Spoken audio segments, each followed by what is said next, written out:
just returned from their smoke break said none of them smoke. I'm not going to contest that, but the question was then asked, do I smoke? No, I actually don't. I did smoke, and that was many, many years ago. The 9th of January this year, it would have been 24 years since I quit smoking. And you know what, the reason why I started smoking? You wouldn't believe it. I started smoking when I was in the army, when I did my national service, my compulsory, we still had compulsory 2 years. The following year it was changed to 1 year, morning. And I started smoking in the army because you know what they do in the army. Hulle jaag jou rond. They just chase you from A to B. There's no walking. And as a result of that, you occasionally do get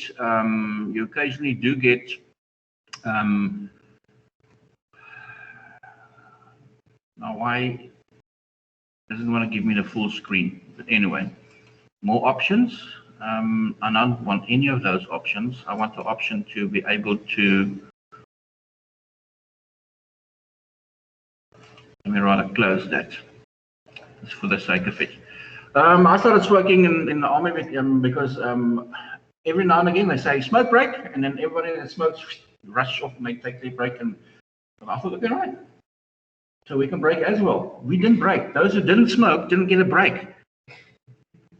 So I decided, if I want to have a break, then I'll have to start smoking. So that's why I started smoking. It was through necessity, not because I enjoyed it or knew. I knew it was unhealthy. I was nagging my father my whole school career to stop smoking, and I succeeded eventually. And then guess what? First minute that I get an opportunity, I do exactly the same. And as it then turned out, my first job with the Cricket Academy at Holland, the academy was sponsored by Dr. Johan Rupert, obviously. So there was a tobacco company sponsoring it, and the day-night cricket, which you now know as the T20 format, was also sponsored by Benson & Hedges, another smoking brand. So yes, I had access to it, and I think I realized that, you know what, at the point when I started having to pay for my own cigarettes, it's an expensive activity, and then I stopped. Right.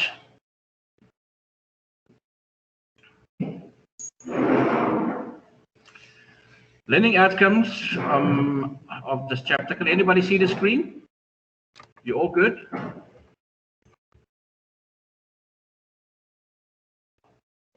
The learning outcomes we want to achieve in this chapter. And chapter, I'm not going to go back to the previous slide because it appears that all our processes are very laid back and delayed this morning. But you'll see the slide says chapters 2, 6, and 7. The reason why it says chapters 2, 6, and 7 is that we are going to be working from chapter 6 and chapter 7, which is basically focuses on the process that you go through when you're developing a new product. What do you consider? What are the steps that you take when you're designing a new product or developing a new product? What are the reasons for wanting to develop a new product? And then obviously, how are we going to get the product to the customer? That's where the distribution, that's chapter 7 comes in. Okay, so if you, in your textbooks, it will definitely, it's definitely 2 separate chapters, but when the slideshow that you have on Canvas, chapters 6 and 7 are combined. Okay.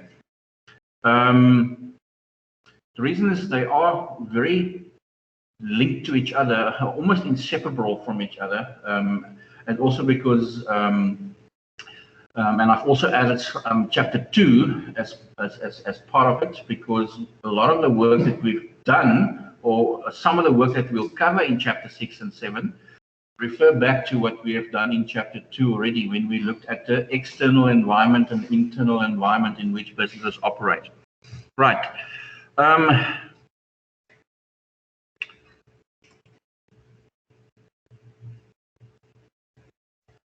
hopefully, in any business or the business that you're involved in,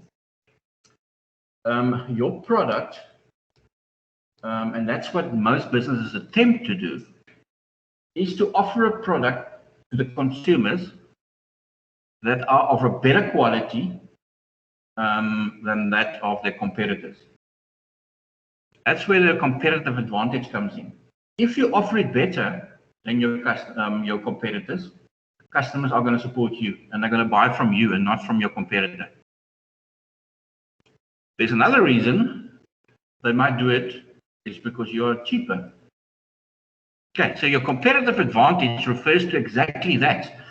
Like it shows on the screen. If you want to define competitive advantage, it's basically the advantage that a business has over their competitors because they offer the same as their competitors, but they offer it cheaper, or they offer more than their competitors do. That's what gives you, as a business, a competitive advantage. So it's definitely determined by quality as well as price. Okay, we'll see that later, and we'll see it in the next chapter, chapter 8 as well, when we do decide on how to set the correct price for our products. Because at the end of the day, you can have a fantastic product, but it's not selling. Why is it not selling? Often it's the price. Even more so nowadays, in the times that we live in, with a lot of people unemployed. And I think I shared that stat with you last week, Friday, when I said that when I did some read through a few articles to determine what the status is, and because it's always important, I'm always intrigued with statistics like that, because that usually gives you sort of a heads up as to what's going to happen. We also realized, or it was also clear from that article, that although a lot of people are unemployed, one would think that because of that, it now opens opportunities for people just to survive, to start their own businesses, regardless of what it is.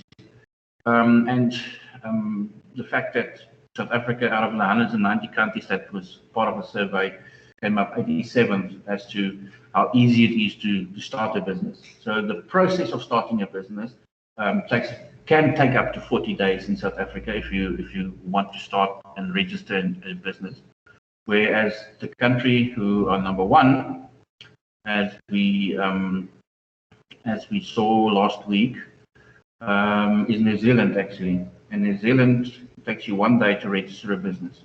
So it's much easier, and the cost obviously is so much less than as a result of that too. It doesn't mean that the processes are not inferior to the rest of the world. The process is exactly the same to register a business. It's about the efficiency of the process, and the people working in the process obviously adds to the efficiency or not. I can remember just before lockdown, I went through a process of buying a house. And when you buy a house, before you can actually finally move in, for those who have not gone through the process, you have your property needs to be registered at the deeds office in your name. Okay, it belonged to somebody else. It was sold by that person. You bought it. You are the new owner, yes. But before you can move in, because the sold sign can only go up once the property is in your name. Otherwise, it's still in that interim phase between, yes, it's technically sold, but it's not officially registered in your name yet. I spoke to somebody at my bank, and because the process was actually taking a bit longer than usual. It's not the first house that I've bought, so I know I've experienced excellent service, and I've experienced on average how long such a process or this process takes or should take. And the one lady said to me, "Sir, I'm representing the bank, so I'm going to apologize and take it on the chin. Any criticism that comes our way, and I'm apologizing because it's taking that long. But you know what? Let me explain to you. In the office environment where I sit, and I'm busy doing that, and obviously it goes through the bank. to the leads office. So there's a lot of documentation needs to be completed. She says she literally sits at her desk, and then the next morning it's an open plan type of office style. Next morning she wants to sit at her desk again, then somebody else sits there, and she needs to work at another desk.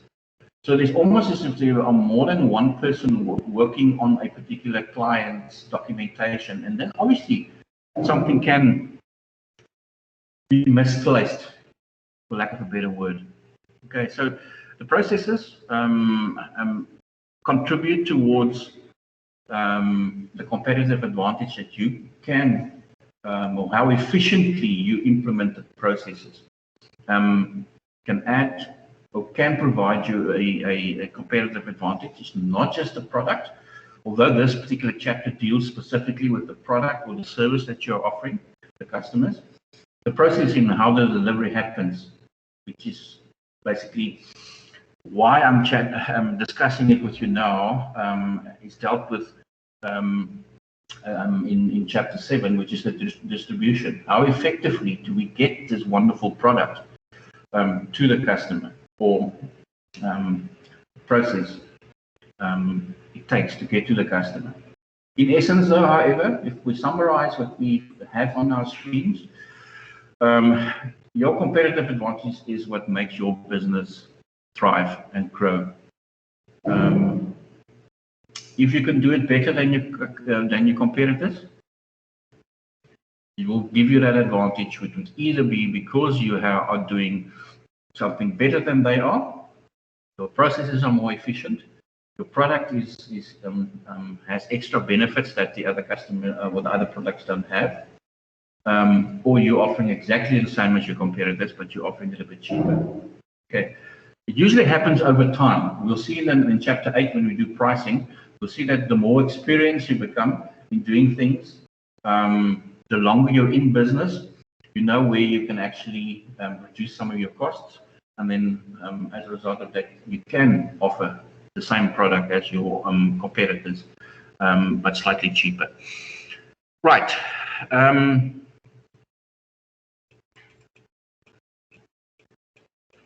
The reason why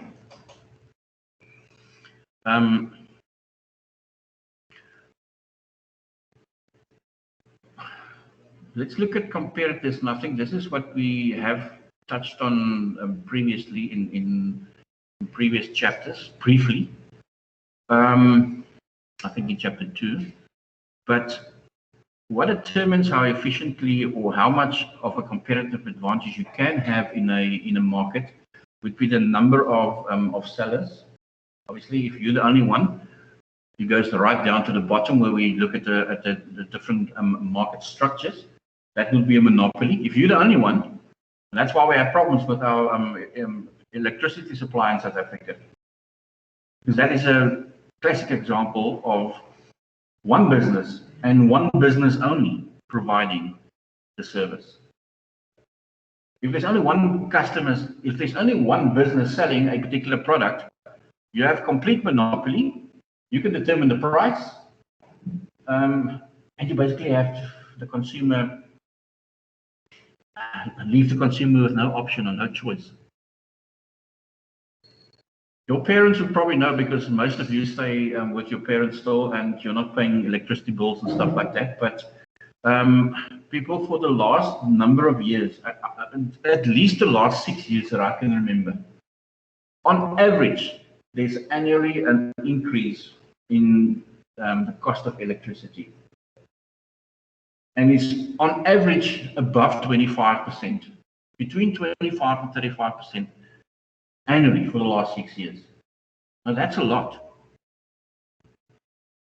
Just yesterday, I bought electricity again, punched it in because the electricity box in my garage indicated to me that there were only 30 units left, which should take me about another 2 days, whatever. But I mean, I just buy electricity because when it's done, it's done. I can complain, and I'm not the only one who feel the high prices of electricity. Businesses are affected even more. but nothing has changed. It's still increased every year for the last 6 years. Why? I haven't got an alternative to go to. There's no other options for me. These are the guys, Eskom, they're the only ones who supply electricity to the country. And that's not a healthy situation in any environment, in any market, that one person dominates everything and there's no competition. The degree of differentiation, in other words, the options that's available, the substitute products that's available to me, are they that much different that I'm prepared to maybe move to my competitor? If there's no great distinction between the products and the product features that different competitors, different businesses offer to the market, then customers stay with what they're comfortable with. Another important aspect is how easy is it to enter that market.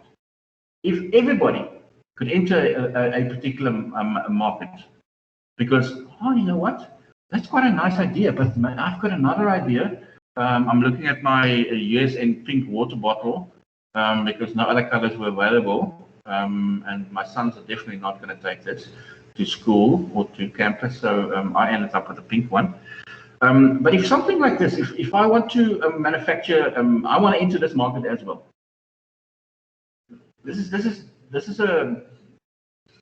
It's very easy.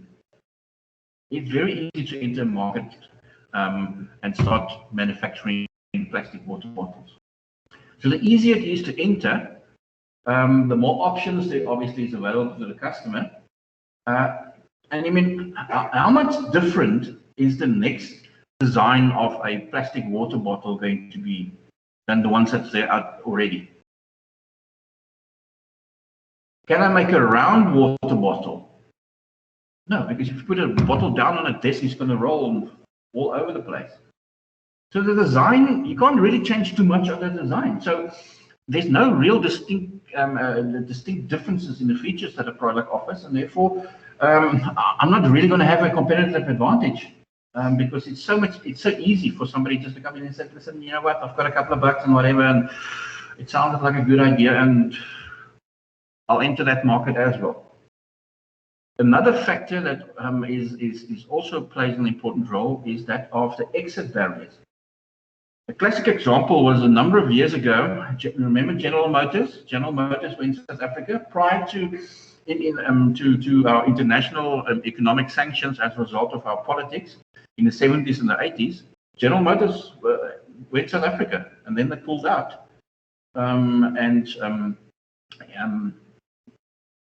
They've returned since, and they're gone again.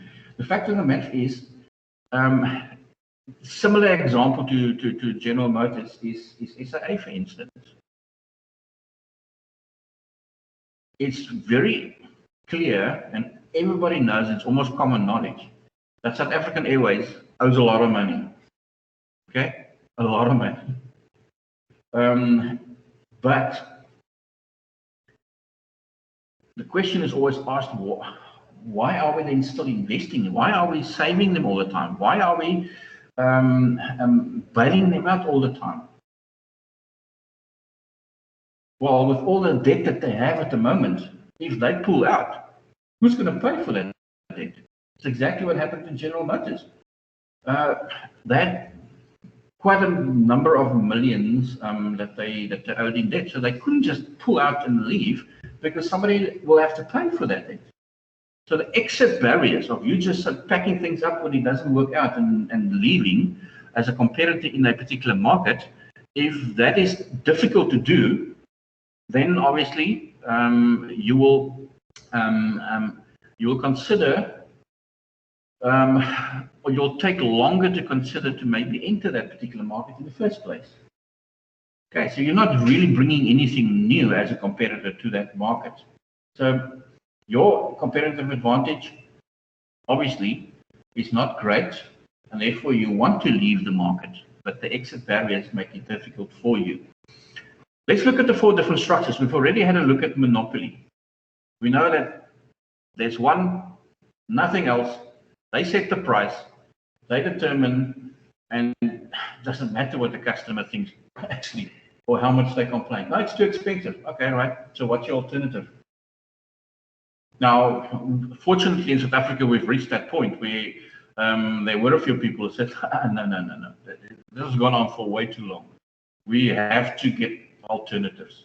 And we're talking about the wind farms that we see, especially in areas where there's a lot of wind. We're looking at those solar panel farms, basically, that generate that alternative energy. And it looks as if the government, or I think the government, have approved legislation to actually, or submitted in, and they've approved the idea that we can, in South Africa, be looking at alternative energy resources, which would be great because then the market becomes a bit more competitive.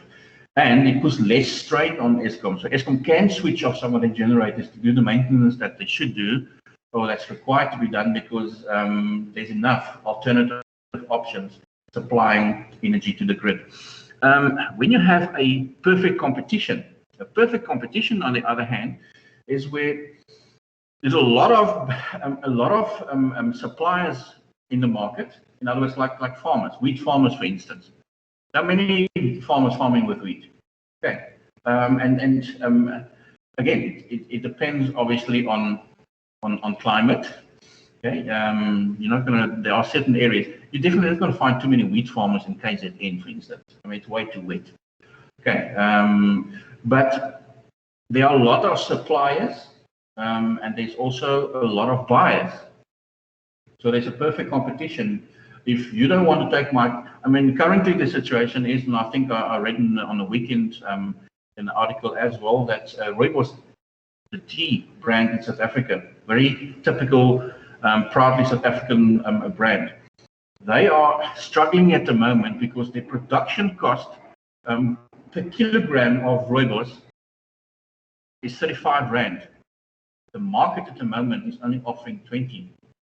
Okay, so you've produced below what you're going to get. And in a perfect competition, or in a market structure that offers you perfect competition, you will have a lot of suppliers and a lot of buyers, which makes it very competitive.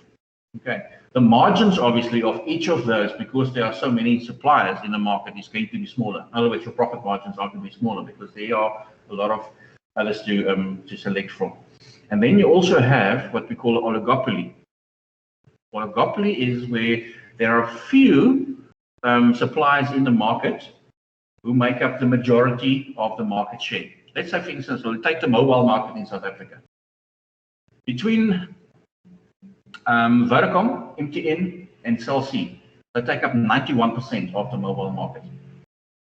Vodacom has about 43 million, just over 43 million subscribers. MTN, 31 million. Cell C, about 17 million. 17, I think 7, sorry. So those three are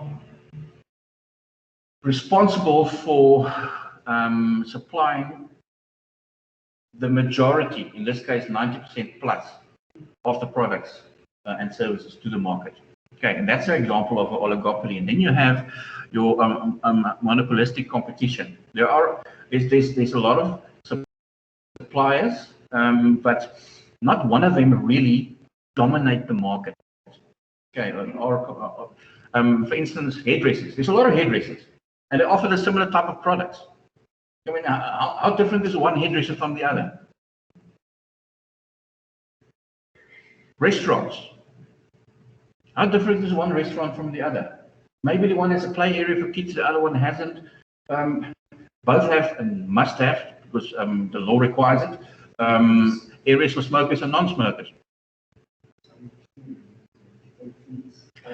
Different types of foods, but they're still in the same business. They still need kitchens, they still need chefs, they still need the same. The business setup is very similar.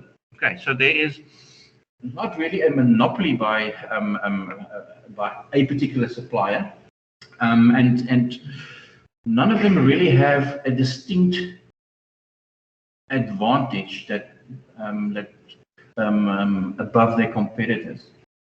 They all have a fairly good market share,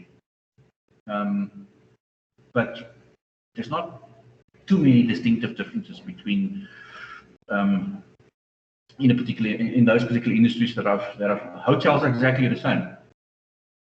When you go to a hotel, what do you want from a hotel?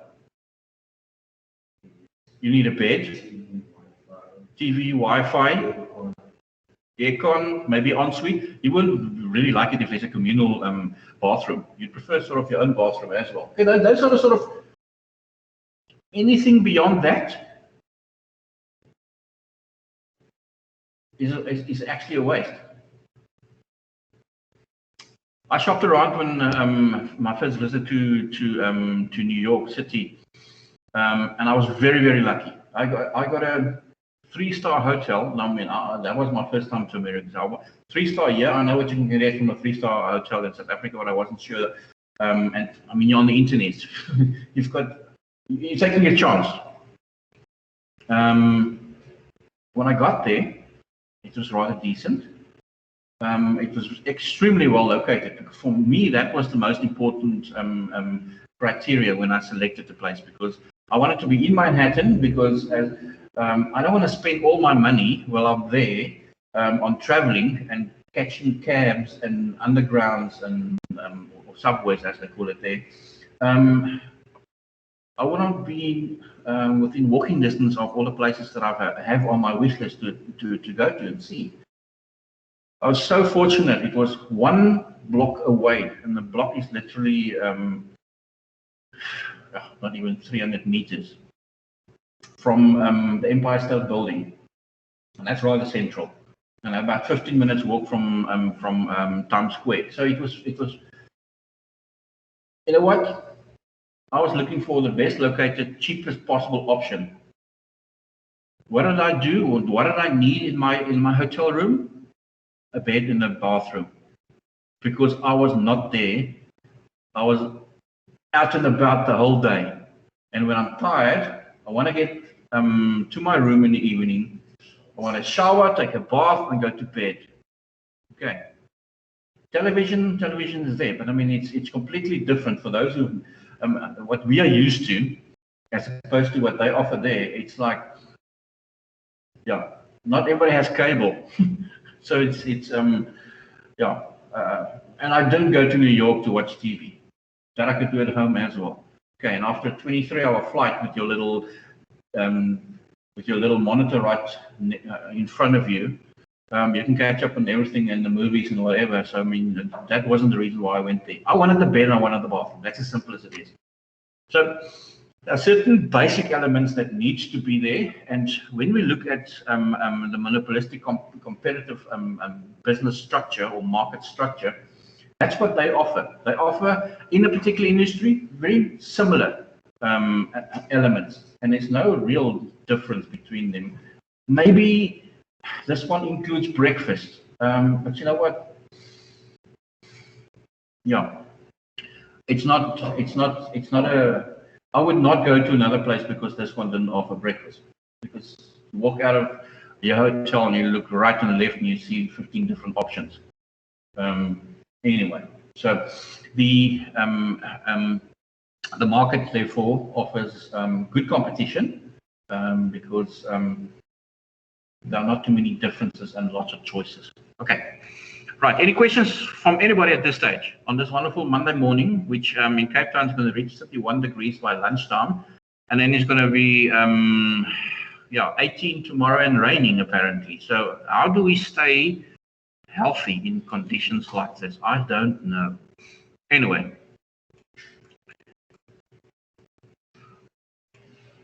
Any questions from anybody?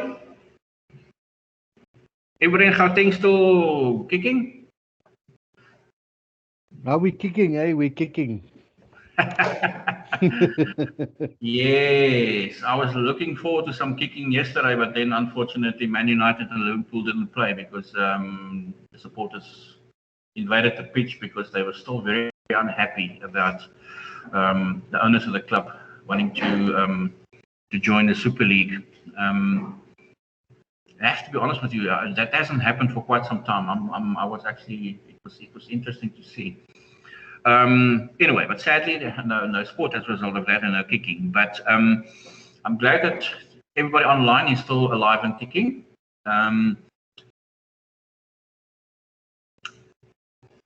We have to also, in a chapter that deals with products, we have to make sure that we understand what exactly is meant by a product.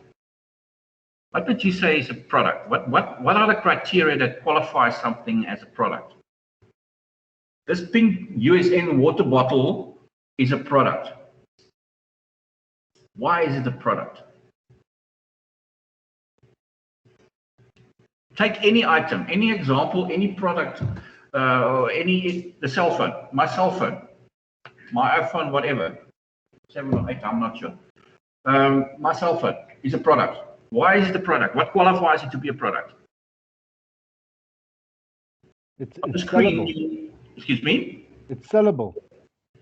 Yeah, it means that I'm interested in having something in return for the money that I pay for it.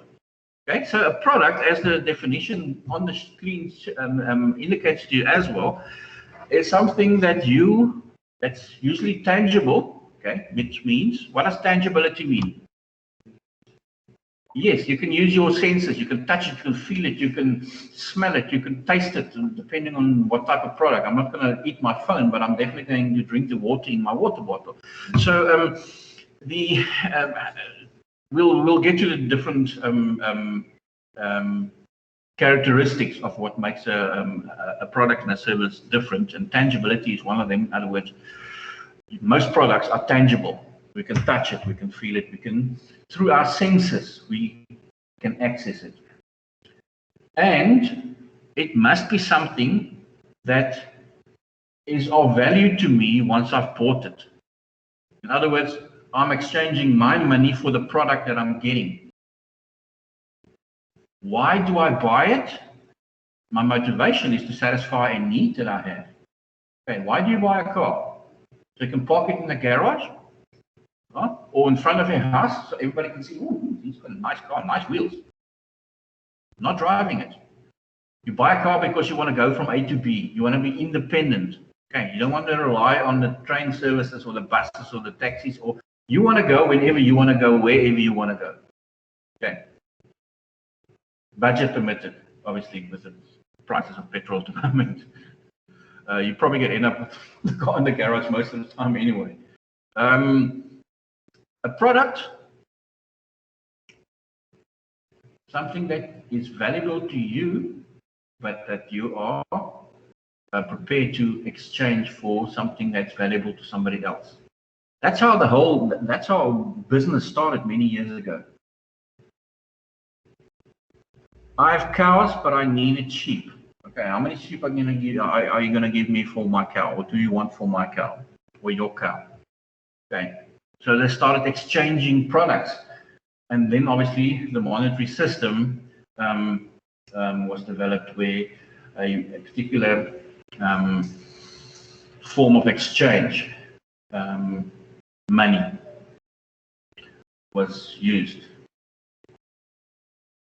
So one of the I read something interesting as well on the internet. A cricketer who played for Zimbabwe many tests, and then he also coached Zimbabwe, and I think he coached some other international teams as well. He was now he was banned from all forms of cricket for 8 years because apparently he was corrupt. He was approached by people to open or to start a new competition in Zim, and they paid him in bitcoins. And you have to disclose these things, unfortunately, to the cricketing authorities. You can't just say, hey, sorry. Regardless if you actually use that information to your advantage or not, or like in the case of Hunter Conier, where he used the information in an attempt to throw the result of the game. And that is another form of exchange that happens, and it's very popular nowadays. Bitcoins. Do you have bitcoins? Me neither. I don't have enough money to buy or to, no.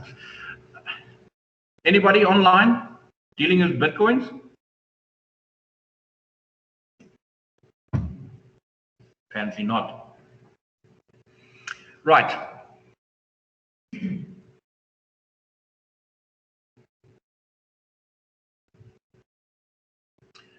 The reason why new products are developed are usually one of the two that you have on the screen.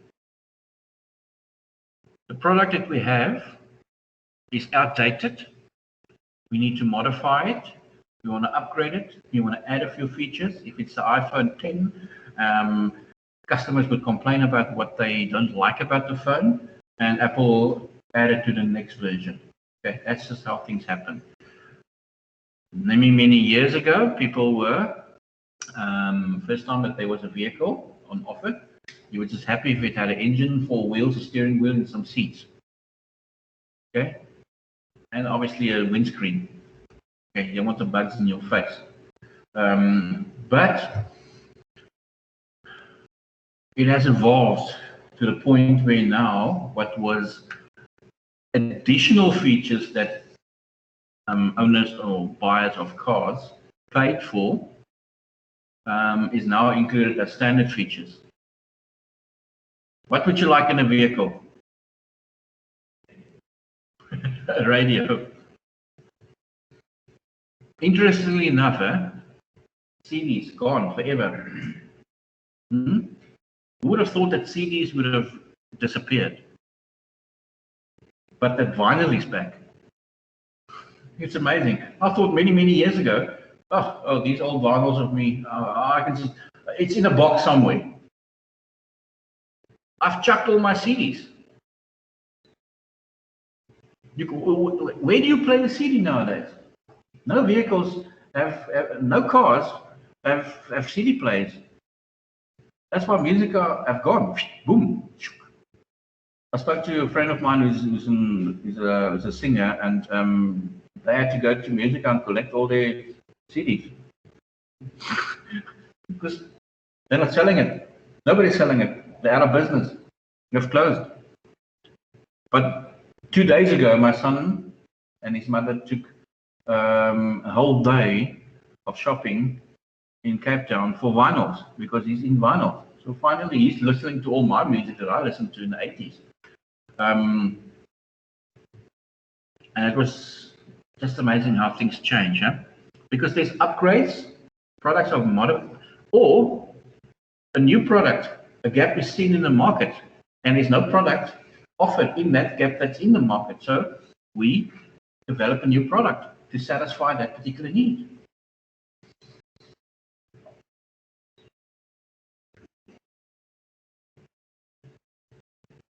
While we're on the subject of phones, an example, for instance, would be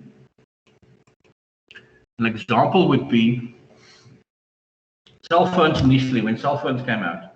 Okay, apart from the fact that they were the size of a brick, cell phones, nobody was talking about screen covers, but all these additional accessories. You got a phone. I can remember my first phone was a Nokia, probably a 3510 or a 6510 or something like that. It was a phone and a charger. That's it. That's what you have. Now, most of us have many additional cell phone accessories. What's the most important one to you? Earphones. Yeah. You want to listen to your own stuff. You don't want to share it with anybody else. Okay? So yes, that's as a result of a particular product that was offered or that entered a market, additional products were also developed.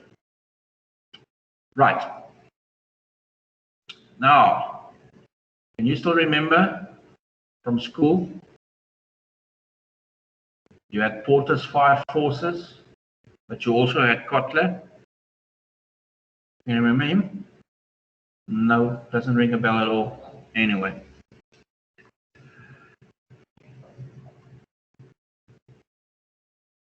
His greatest contribution was that he changed marketing from something that was done by a specific department to something that the whole business became involved in. Now, he also said that there are 5 product levels. Now, the 5 product levels you'll see on the image, but we're going to go to the next slide and we're going to be looking at each of these levels separately. The one right in the center, obviously, as like with this planet called Earth, it's called the core. The core benefit, let's take vehicles as an example. What's the core benefit that you'll get from buying a vehicle?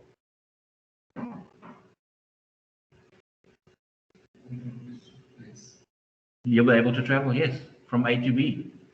That's the reason, that's the main reason, that's your core benefit. Now, what is the generic product? Because when you look at 5 product levels, right? The core product is the first one. That's the reason why. That's the main benefit, the core benefit that you get from this product.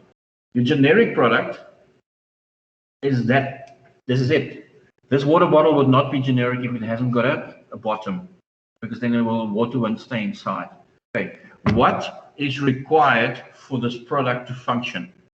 Now, if we refer to a vehicle, a car, what does a car need to work?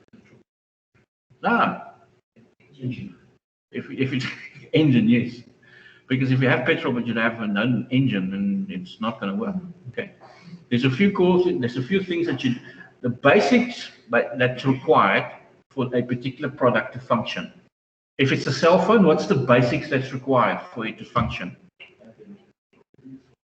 A battery, yes. Otherwise, you buy it, okay, right, and then the battery goes flat, and then you haven't got a charger, you can't recharge it, so what's the point? Okay.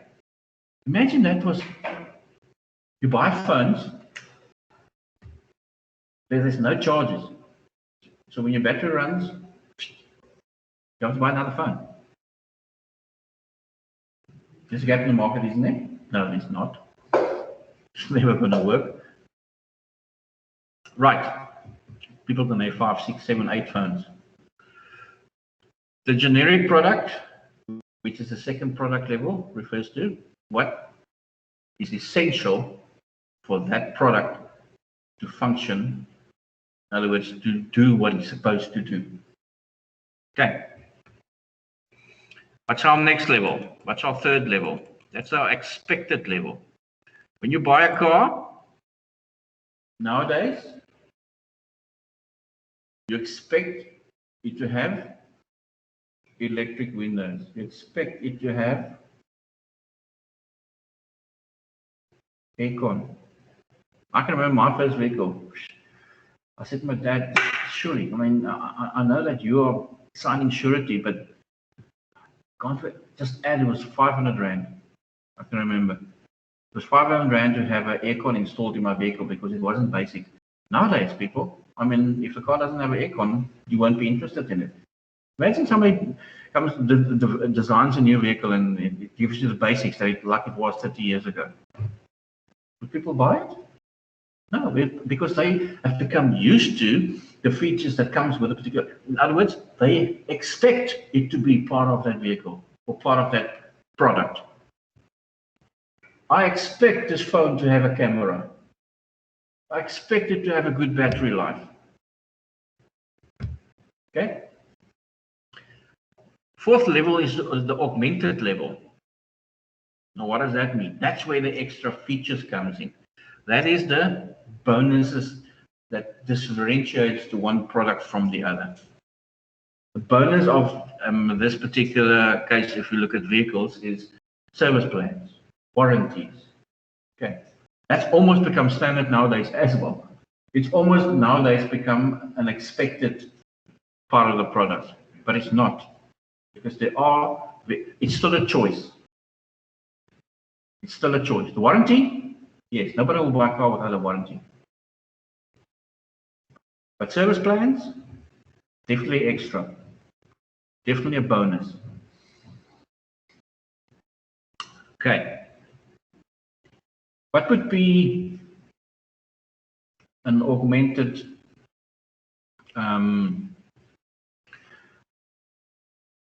element for this water bottle? Maybe a handle, yes. So you can grip it. Okay, maybe a little touch, so you can throw it over your shoulder or put it, hang it on your hip or whatever. The fact that it has different colors. Okay, so you can choose. You're not limited to. What if you sold your bottle and then you gave one refill for a month, one refill a month for the next year? Are you offering? Are you buying? I'll definitely be in the market for something like that. Yes, but I think you get the message. You understand what an augmented product, what the augmented product level, or where that fits into the 5 levels that we have so far identified 4 of. Okay, all good with that? Let's go to the 5th level. The 5th level is, what do we expect in the future? What can happen? Okay, what potential does it offer? What potential does it offer? When you talk about cars, a couple of years ago it was electric vehicles. Okay, it's not really going very well in South Africa because we don't have, we won't always have electricity. Imagine you go that route, huh? Because I'm of the going to sell my car. I mean, it's much cheaper to buy electricity or to buy an electric car and maintain it because I don't have to buy petrol. Okay, right. In South Africa, you also will have a problem because you will not have electricity to charge your car.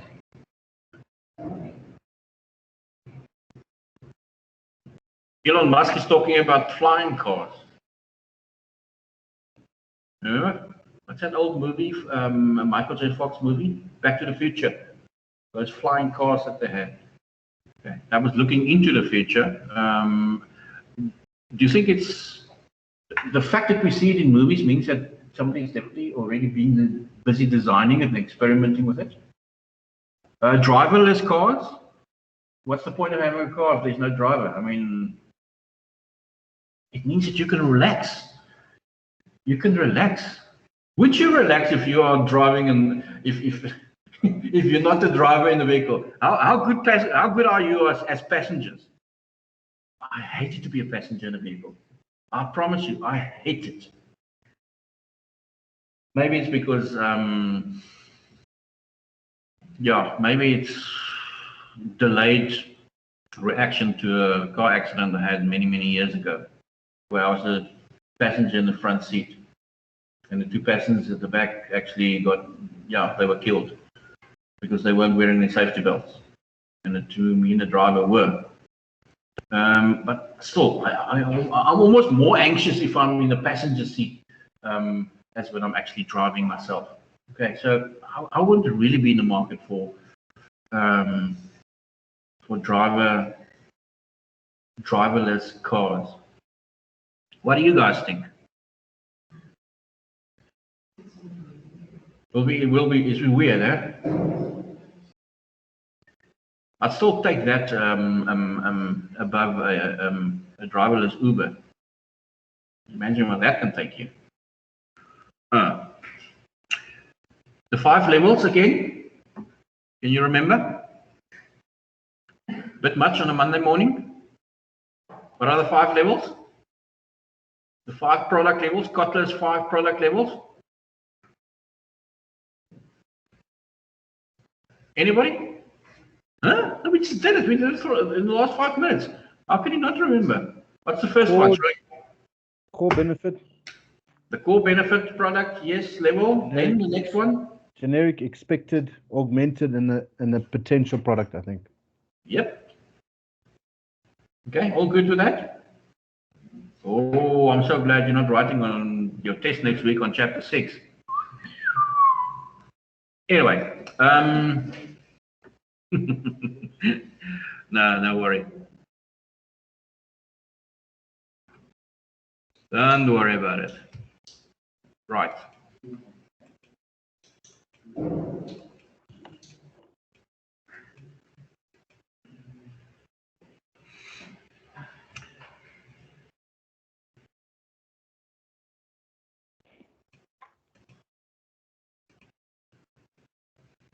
How do we add value, and what is added value? We'll finish with this for today. We'll finish this for today. Of those 5 levels that we've just identified, where do you think is the opportunity? Where's the most value added? Or where are the opportunities to add more value to your product? The last one, the potential one. And then maybe the augmented one as well, because that's where you can add more features on top of your warranties and your guarantees and your service plans and your big sunroofs and whatever. Okay. Well, nowadays people are not interested in those kind of things anymore. Anything electronic in your vehicle. If you can have dual ports to operate all your electronic and charge your phone and stuff like that, people are looking for these kind of things. Onboard computers. Most vehicles nowadays are almost computers with wheels.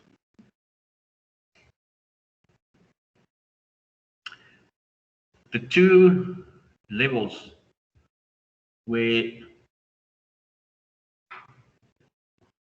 the most extra value can be added are those last 2 levels.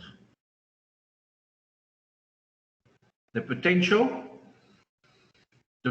is going to develop based on changing needs of customers.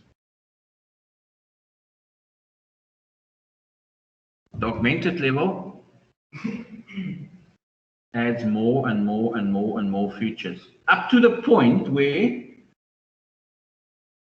you even design another new product that was actually onset from the original product. What examples can you think of in the example that we've used thus far in the text? Our motor vehicle, our car. What additional products can be developed or has developed over time as a result of there being a vehicle in the first place?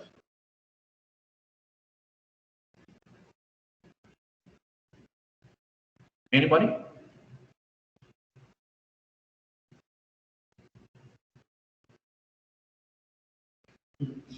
Am I expecting too much of you this early on a Monday morning?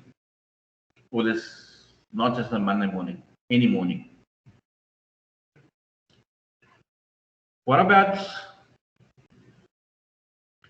your market, the trailer market, for instance? The trailer is not going to drive itself, it's not motorized. But it's a whole new product that was developed as a result of the fact that there were vehicles to actually hook it onto. Any other examples that you can think of? It doesn't have to be related to vehicles. Anything else? Any other examples? We'll finish with that today. Any other example of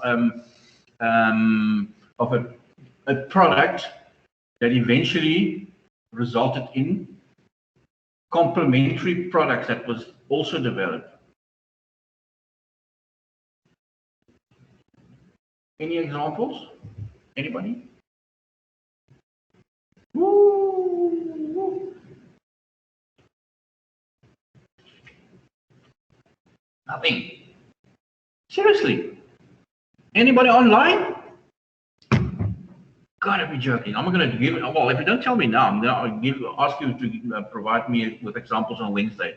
That'll be your homework. Each of you will have to bring one to me. I think it's a good idea.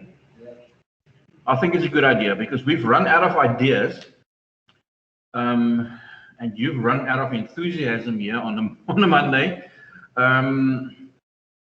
I can understand it. I know the weather up in Gauteng is not great at the moment. Here in Cape Town, it's actually it's one of our better days. So I can understand that you maybe are tempted to go to the beach because it's probably one of your last opportunities before winter sets in. So definitely a Monday morning, the group in Bellville have decided that they definitely do not have enough energy to come up with any ideas. So let's call it quits for today, but let's resume again on Wednesday for our next session. And as a take-off on Wednesday, let's share some ideas on new products that was developed that currently exist, not something that might still happen in 20 years from now, that currently exist that actually resulted in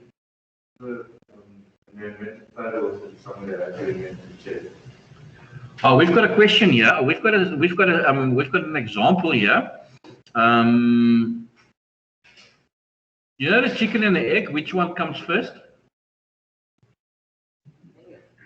Die eier is gekom. Chicken. we didn't. The chicken and the egg was not the example. I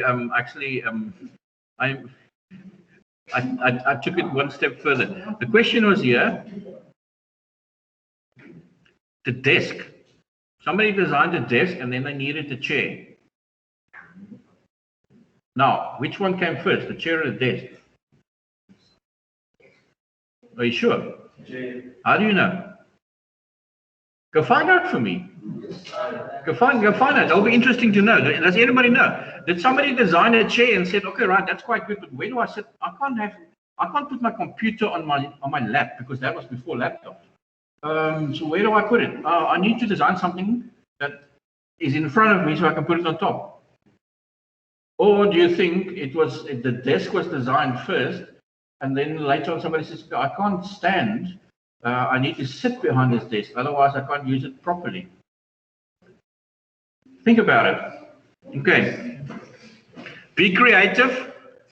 Be creative. I would like to share your ideas, but that is an example, yes, of complementary products. The one can't really function with the other, but they are two separate products because you don't need to buy a desk and a chair. You can just buy a desk or just buy a chair. Okay, but the two together complement each other. You can buy a trailer, but if you don't have a car, you can't hook it onto anything. But you don't have to have a trailer. You can just have a car. Okay. Everybody, any questions at this stage? You all good? Good enough for a Monday? Well, if that's the case, thank you very much. I'll see you and we'll chat again second period on Wednesday. And please share some creative examples with me.